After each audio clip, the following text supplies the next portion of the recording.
Olá, tudo bem com vocês? Espero que sim, com vocês, com a sua família. Estamos vivendo um momento diferente no Brasil e no mundo, né? E ainda bem que nós temos a tecnologia para continuar nos encontrando, trocando informações. E eu gostaria de colocar para vocês que hoje nós vamos estudar sobre o Estado absolutista. É chamado também de Estado moderno. O que é o Estado absolutista? É o Estado em que o rei tinha poder de vida e morte, poder absoluto. Mas eu quero lembrar, e você já estudou isso em anos passados, que o Estado absolutista ele surgiu da queda do feudalismo. E você está lembrado, o que era o feudalismo? Havia a figura do rei, da nobreza, dos senhores, que era o dono das terras, dos feudos, né? E os servos que trabalhavam. Só que esses senhores, eles tinham um exército para proteger o seu feudo. E vocês estão lembrados também que naquela época não havia uma moeda única, por exemplo. Aqui eu tenho várias moedas, então cada feudo cunhava a sua moeda com a esfinge, com a imagem do seu senhor.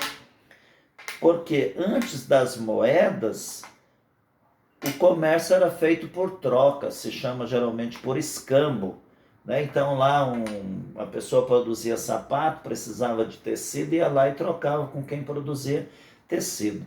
Mas por conta de três coisas que aconteceram, veio uma crise muito grande que ajudou a queda e o final do feudalismo. Quais são essas três coisas? As guerras, a fome e a peste. A peste seria como o coronavírus hoje, em que ia passando de pessoa para pessoa e morreram milhares de pessoas. Isso no continente europeu. E o que aconteceu? Aí uniu-se a nobreza, o rei, com a burguesia. O que era a burguesia?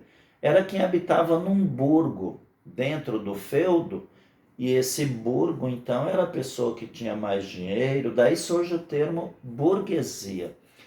Com a revolta dos servos, o rei e a burguesia se uniram, criaram um exército único, uma moeda única que agora valia em todos os feudos para facilitar o comércio, e eles criaram também um imposto único. Eu gostaria de ilustrar para vocês que o imposto é uma forma do governante medir a nossa vida, quer dizer, quanto que você ganha. Então você vai ter que pagar aí 10%, 20%, 30% do que você ganha.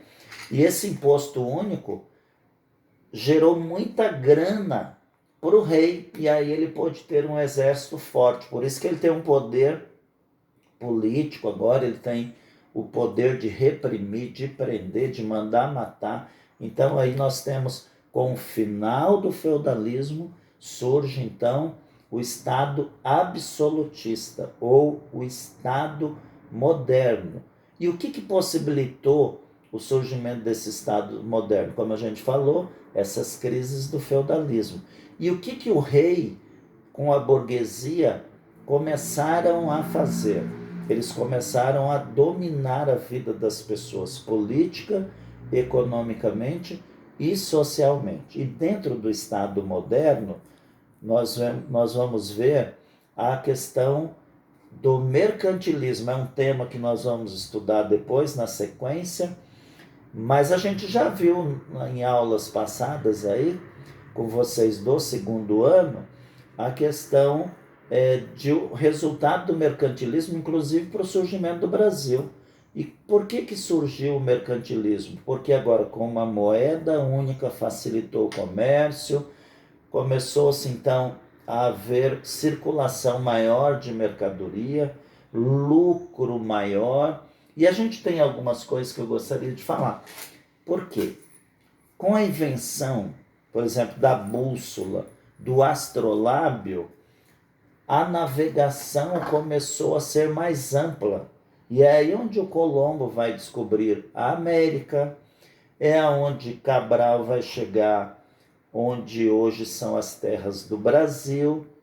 Então, essas invenções possibilitaram chegar a outros lugares, as Índias, a cultura exótica, todo aquele produto que o europeu tinha vontade de consumir, que vinha das Índias. Eu gostaria de ilustrar para vocês aqui.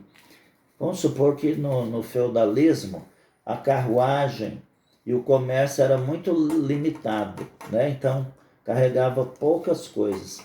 Agora, com o Estado absolutista, impulsionado pelo comércio, pelo mercantilismo, que vem da palavra mercado, começou-se então a se vender mais e ganhar mais dinheiro. Vocês sabem, em todas as aulas eu tenho falado para vocês, que estudar história não é só a gente acumular um monte de informações. Por exemplo, eu gostaria que você pensasse, porque eu vou colocar algumas atividades para você pensar nessa direção e até para você escrever no seu caderno, vai ficar registrado e a gente vai ter possibilidade também de, numa outra aula dessa semana, colocar um desafio de você produzir um texto. Que semelhanças e diferenças a gente vê desse Estado absolutista lá do século XV com o Estado brasileiro hoje. O Estado brasileiro também cobra muitos impostos. Lá era um imposto único e era alto. O Estado brasileiro tem a sua polícia e o seu exército para proteger a população ou para reprimir? Como é que você vê a questão da moeda hoje? A moeda, o real no Brasil, ele está tendo valor? Como que você vê essa crise que nós estamos vivendo do coronavírus? A gente viu que lá na Idade Média, as guerras, a fome, a peste, acabou mudando aquele sistema. Será que essa crise do coronavírus, em que todos nós estamos em casa, mas a tecnologia permite que nós nos encontremos, vai provocar mudanças profundas na área econômica, na área política, na área social, na área da saúde, na área da cultura, na área da literatura? Eu quero que você pense sobre isso. E eu estou com saudade de se encontrar com vocês, pela vontade que vocês têm de aprender, pela energia e a vontade de viver. Que bom que vocês agora estão aí com os pais, em família. Fazia tempo que a gente não tinha essas oportunidades. Eu, por exemplo, e a minha esposa, estamos aqui, estudando, estamos lendo, e é importante a gente aproveitar esse momento da gente poder ler. Nós vamos fazer uma ligação com esse texto, com aqueles que tiveram oportunidade, e eu apresentei para as 3 turmas do segundo ano, de fazer uma ligação com o Estado absolutista, com aquilo que a gente leu, aquela narrativa Ofélia, a Ovelha, com as crises que ela teve de identidade, e a gente também começar a refletir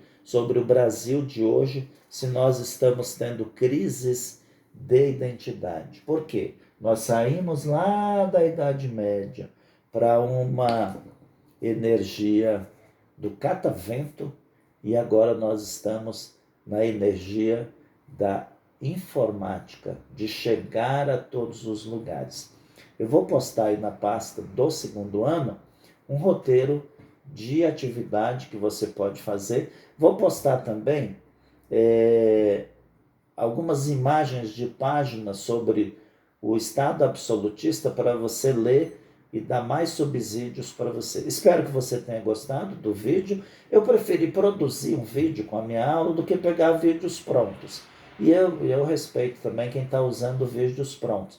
Mas era uma forma de manter o contato com vocês e usar a criatividade para passar uma informação histórica, mas, sobretudo, provocar a reflexão em você. Porque estudar história é aprender a pensar e aprender a ler, não apenas o Estado absolutista do passado, mas fazer uma ligação no Estado brasileiro que vivemos hoje e nessa economia global que nós vivemos. Foi um prazer imenso chegar aí até a sua casa através desse vídeo e aguarde mais informações que daqui a pouco eu vou postar. Um abraço para todos.